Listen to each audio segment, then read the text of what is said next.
और ये जो अभी कंसेप्ट चल रहा है कि इंडिया को 5 ट्रिलियन इकोनॉमी बनाएंगे, जो कि बहुत सारे हम लोग के महान और बहुत बड़े बड़े नेता कह रहे हैं कि इंडिया को 5 ट्रिलियन इकोनॉमी बनाएंगे, तो ये 5 ट्रिलियन इकोनॉमी नॉमिनल ग्रोथ से बनाएंगे या रियल ग्रोथ से बनाएंगे, ये चीज़ इंपॉर्टेंट है समझना। अगर नॉमिनल ग्रोथ से बनाएंगे तो बन जाएगा, लेकिन नॉमिनल ग्रोथ का तो कोई मतलब ही नहीं है। अगर रियल ग्रोथ से की वजह से बनाएंगे तो कैसे बनेगा? क्योंकि देखिए इंडिया का जीडीपी ग्रोथ रेट अभी बहुत कम हो गया है। इंडिया का क्या, बहुत सारे कंट्रीज़ का, क्योंकि कोविड की वजह से जीडीपी ग्रोथ सभी कंट्री का, साथ में इंडिया का भी कम हो गया। और इंडिया का जीडीपी ग्रोथ रेट कोविड से पहले भी फिर भी अच्छा खासा कम हो गया था।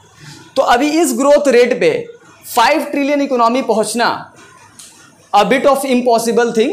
लेकिन अब जो ये कंसेप्ट है उसके लिए आपको समझना पड़ेगा कि नॉमिनल जीडीपी और रियल जीडीपी में क्या फ़र्क है। ठीक है, तो आज हम लोग देखते हैं कि चलिए नॉमिनल जीडीपी और रियल जीडीपी का क्या मतलब होता है। तो जीडीपी का मतलब तो हम लोग को पता है, जो कंट्री के बाउंड्री के अंदर, इंडिया के अंदर में जो भी गुड्स एंड सर्विसेज प्रोड्यूस कर रहे हैं उसका वैल्यू, आउटपुट का वैल्यू हम लोग का इनकम है। तो नॉमिनल जीडीपी जो होता है वो जीडीपी, उसको क्या कहते हैं हम लोग, जीडीपी एट करंट प्राइस। अगर अभी का आउटपुट का वैल्यू अभी का प्राइस पे कैलकुलेट कर रहे हैं, करंट प्राइस पे कैलकुलेट कर रहे हैं, तो वो नॉमिनल जीडीपी हुआ। और अगर हम अभी का आउटपुट का वैल्यू पिछला बेस ईयर का प्राइस पे हम कैलकुलेट कर रहे हैं तो उसको हम लोग रियल जीडीपी बोलते हैं। ठीक है, तो ये फर्क है नॉमिनल और रियल में। जब हम आपको एग्जांपल देंगे तो और आपको क्लियर समझ में आएगा कि नॉमिनल और रियल जीडीपी में क्या फर्क है। तो यहां पर हम एक एग्जांपल बना के रखे हैं,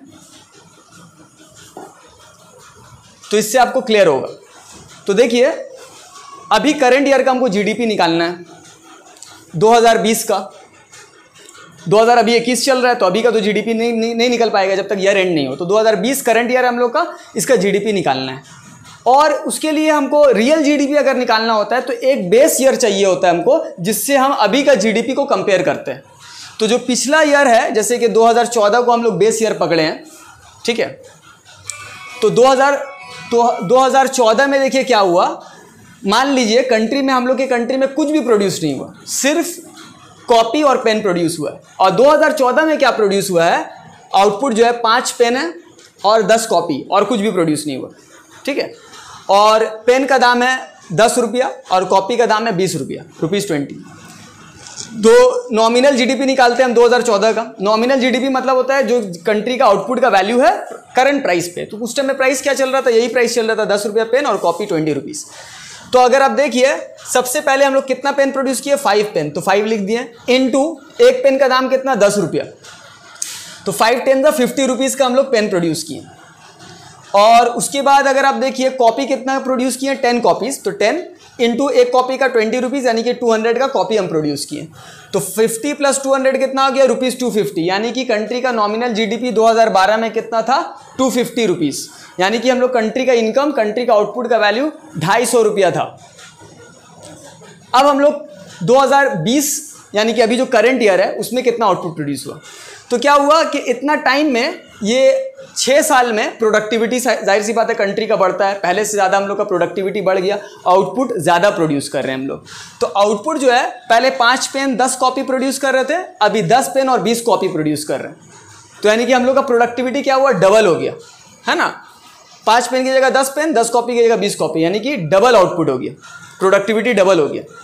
और टाइम के साथ महंगाई भी बढ़ता है, सब चीज़ का दाम भी बढ़ता है। तो देखिए पेन का दाम 10 रुपया था, अभी 15 रुपया हो गया, और 20 रुपया कॉपी का दाम था, अभी 30 रुपया हो गया। तो कॉपी पेन का भी दाम बढ़ गया। तो प्राइस और क्वांटिटी दोनों बढ़ गया। तो अगर नॉमिनल जीडीपी 2020 का हम निकालते हैं तो 10 पेन इंटू एक पेन का दाम 15 रुपया, तो 10 इंटू 15 यानी कि 150 रुपया का हम पेन प्रोड्यूस कर लिए। उसके बाद फिर कॉपी कितना, 20 कॉपी प्रोड्यूस किए, इंटू एक कॉपी का दाम 30 रुपीज़, यानी कि 600 रुपीज़ का कॉपी प्रोड्यूस कर लिए। तो टोटल वैल्यू कितना हो गया, जीडीपी का वैल्यू कितना हो गया 2020 का, नॉमिनल जीडीपी ₹750, यानी कि जीडीपी कंट्री का आउटपुट का वैल्यू करंट प्राइस, अभी का प्राइस पे कैलकुलेट किए। ठीक है, तो ये नॉमिनल जीडीपी हो गया। तो नॉमिनल जीडीपी पहले भी जैसे निकाले थे अभी भी वैसे निकाले, सिंपल है। लेकिन ये जो नॉमिनल जीडीपी बढ़ा, ये जो 250 रुपीज़ से 750 रुपीज़ हुआ, तो ये बढ़ने का रीज़न क्या है, 2 रीज़न है। एक आउटपुट बढ़ गया पहले से, और दूसरा प्राइस, राइट। दो रीजन की वजह से हम लोग का दिखा रहा है कि 250 से 750 जीडीपी बढ़ गया, प्राइस बढ़ा और आउटपुट भी बढ़ा। लेकिन हम लोग के लिए जो ग्रोथ होता है, ग्रोथ का मतलब होता है प्रोडक्टिविटी, कितना ग्रोथ बढ़ रहा है, प्रोडक्टिविटी बढ़ रहा है। दाम अगर कोई चीज का दाम बढ़ता है वो तो महंगाई, वो तो खराब है, वो इन्फ्लेशन है, महंगाई है। तो प्राइस बढ़ना ग्रोथ नहीं है, बल्कि आउटपुट बढ़ना ये ग्रोथ है। तो नॉमिनल जीडीपी में प्रॉब्लम क्या है, ये कुछ ज्यादा ही ग्रोथ दिखा दे रहा है। ये दिखा रहा है कि 250 रुपया से 750 रुपया हो गया, यानी कि ग्रोथ कितना हुआ, नॉमिनल ग्रोथ अगर देखिएगा तो 300% है, ठीक है, क्योंकि 250 से 3 टाइम बढ़ा ना, 250 का 3 टाइम, 250 को 3 से मल्टीप्लाई किए कितना आएगा 750, 3 टाइम्स बढ़ा, यानी कि नॉमिनल ग्रोथ ये 6 साल में 300% है। हम लोग का 300% ग्रोथ रेट है ये 6 साल में, ठीक है। लेकिन ये कुछ ज़्यादा दिखा दे रहा है क्योंकि प्रोडक्टिविटी इतना नहीं बढ़ा है। हम लोग क्या देखे थे, प्रोडक्टिविटी 5 पेन 10 कॉपी से 10 पेन 20 कॉपी हुआ, प्रोडक्टिविटी डबल हुआ। तो यहाँ दिखा रहा है ट्रिपल हो गया, 250 से 750 हो गया। तो इसलिए हम लोग को ज़रूरी है रियल जीडीपी का कंसेप्ट। रियल जीडीपी सही ग्रोथ दिखाता है। रियल जीडीपी अगर हम लोग निकालते हैं तो रियल जीडीपी को क्या बोलते हैं, जीडीपी एट कांस्टेंट प्राइस या बेस ईयर प्राइस पे हम कैलकुलेट कर रहे हैं। आउटपुट अभी का, लेकिन प्राइस कांस्टेंट पिछला वाला, बढ़ा हुआ प्राइस नहीं लेंगे, क्योंकि बढ़ा हुआ प्राइस अगर ले लें उसके बाद कंपेयर करें पिछला जीडीपी से, तो अभी तो प्राइस बढ़ने की वजह से जीडीपी हो गया। रियल जीडीपी क्या करता है, real GDP actually is inflation adjusted GDP, मतलब महंगाई को एडजस्ट कर दे रहे हैं, बढ़ा हुआ प्राइस नहीं ले रहे, कांस्टेंट प्राइस ले रहे, पिछला प्राइस ले रहे हैं और अभी का आउटपुट।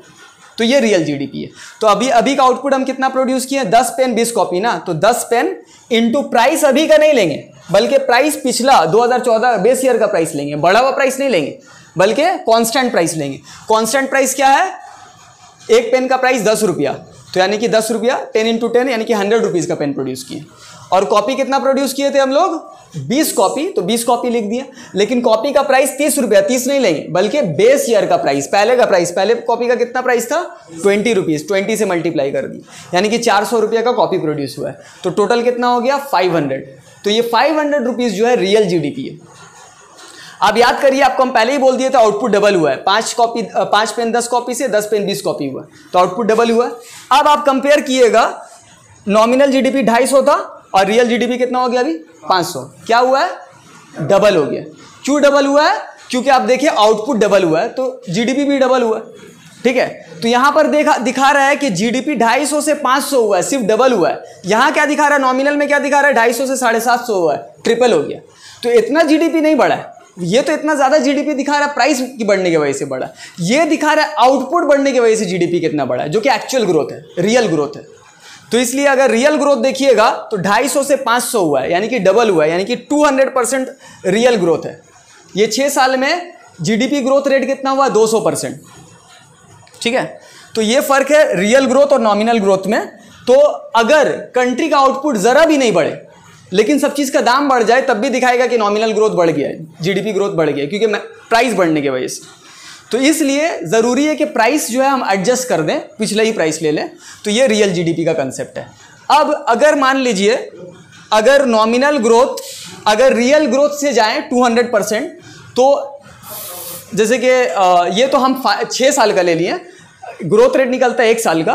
तो अब सोच लिए अगर हमको 5 ट्रिलियन इकोनॉमी या 10 ट्रिलियन इकोनॉमी बनाना है, तो अगर 300% के हिसाब से अगर ग्रोथ रेट हो, हर साल 300% ग्रोथ हो या 6 साल में ग्रोथ हो, तब तो बहुत ज़्यादा ग्रोथ होगा, ठीक है, और बहुत जल्दी हम लोग टारगेट अचीव कर लेंगे, 5 ट्रिलियन इकोनॉमी बन गई। लेकिन अगर सही ग्रोथ लें तो 200% है, 300% ग्रोथ नहीं है, बल्कि सिर्फ 200% ग्रोथ है। और 200% के हिसाब से ग्रोथ होगा तो फिर क्या होगा, वो 5 ट्रिलियन इकोनॉमी पहुंचने में टाइम लगेगा। ये एक एग्जांपल दे रहे हैं हम आपको, ठीक है। तो ओवरऑल क्या समझ में आया हमको, अगर कोई बोलता है कि नॉमिनल ग्रोथ के हिसाब से अगर हम इतना 5 ट्रिलियन या 6 ट्रिलियन इकोनॉमी पहुंचेंगे इस तरह से, तो फिर उसका कोई मतलब नहीं, क्योंकि जैसे कि आप लोगों को समझ में आया, नॉमिनल ग्रोथ का कोई मतलब नहीं है, उसमें तो महंगाई को, प्राइस को भी इंक्लूड कर लेता है, ठीक है। तो इसलिए हम लोग के लिए इंपॉर्टेंट है रियल ग्रोथ। अगर रियल ग्रोथ से अगर आप 5 ट्रिलियन इकोनॉमी बना सकते हैं तो वो एक अचीवमेंट है, ठीक है। तो इसलिए real growth is more important, is the actual thing जो हमको जीडीपी ग्रोथ एक्चुअली बताता है, और नॉमिनल ग्रोथ का कोई मतलब नहीं है। नॉमिनल ग्रोथ तो अगर ग्रोथ नहीं भी हो रहा है, प्राइस बढ़ने की वजह से ग्रोथ दिखा देगा। तो इसलिए real GDP growth is the important thing. ठीक है, समझ में आया, कंसेप्ट क्लियर है? तो आज के लिए इतना ही। नेशनल इनकम हम लोग का कंप्लीट हो गया। Thank you, good bye.